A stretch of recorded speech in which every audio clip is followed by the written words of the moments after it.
If your marketing ever feels awkward or pushy, here's what I recommend. Stop selling and start storytelling.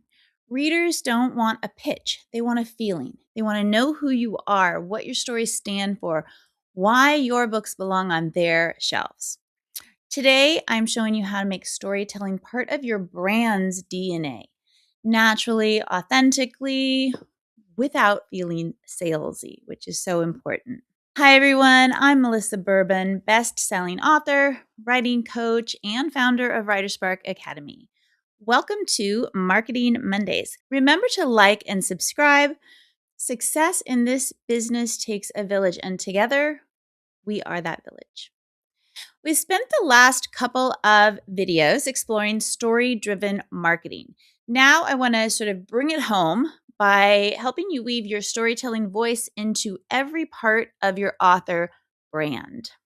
Let's start with story branding. What does that actually mean?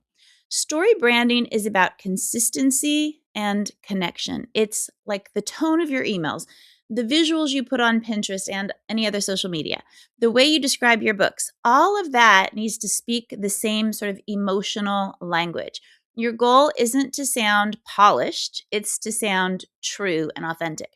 Readers want to be able to recognize your voice across every platform and feel like they know you, even though they've never met you. There are 3 brand stories that you can tell. The first is your why story. Why you write what you write. For example, I write cozy mysteries because comfort and curiosity belong together. Or since I've transitioned to women's fiction and magical realism, I might say that I write women's fiction so I can explore the friendships and relationships between women. And I always add magic because it's how I wish the world really was. And that is very true. Your second type of story as an author is your reader story. Who are your books for? For example, my books are for readers who believe small towns can hide pretty big secrets. And for my women's fiction, it's for readers who want a deeper emotional connection, deeper emotions embedded into their stories. And the third is your promise story. What readers can always count on with your books. For example, every book I write ends with hope, even when it starts with heartbreak or murder. As for my women's fiction, every story I write blends the strength and connection between sisters, mothers and daughters, friends, grandmothers, aunts. So relationships between women. And there's always a touch of magic, so you come away feeling pretty charmed. These 3 stories, your why story, your reader story, and your promise, these 3 stories become your foundation for everything. Your bios, your pins, your newsletter, your book blurbs, all of it. Which leads us to where you weave your stories. I suggest starting small. Start on your website with your about page. Tell your why story. On Pinterest, build a board that reflects your reader story. In your newsletter, open each issue with a slice of your promise story, that emotional thread that ties your books together.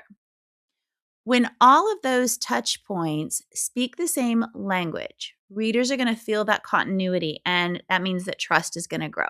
Here's an example from sort of a static explanation to a story. Instead of saying, sign up for my newsletter to get updates, if I want to bring in story instead, I might say, step into my world of cozy magic and mystery where every story starts with a spark. Same goal, but different feeling. And I'm giving a promise. I'm telling them what they're going to experience. That's the power of storytelling woven into brand voice. So it's pretty simple. Okay, action steps for you to start incorporating this. Write your why, your reader, and your promise stories this week, and then choose a place to share or update them, your website, your Pinterest bio, your next post, and then notice how much more authentic it feels to write these stories and share them. Marketing can become effortless when it's simply an extension of who you already are and you're just sharing those parts of yourself in your writing. That's it. Super quick today. I hope you've gotten some good takeaways from this story-driven marketing series.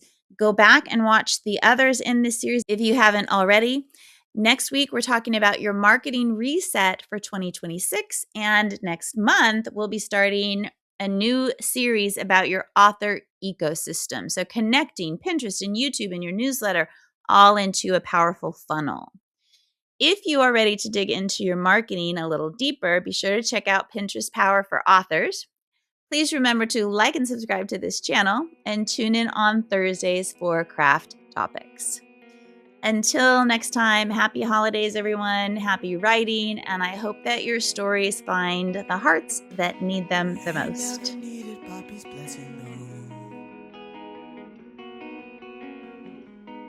You need to keep working just to get it though.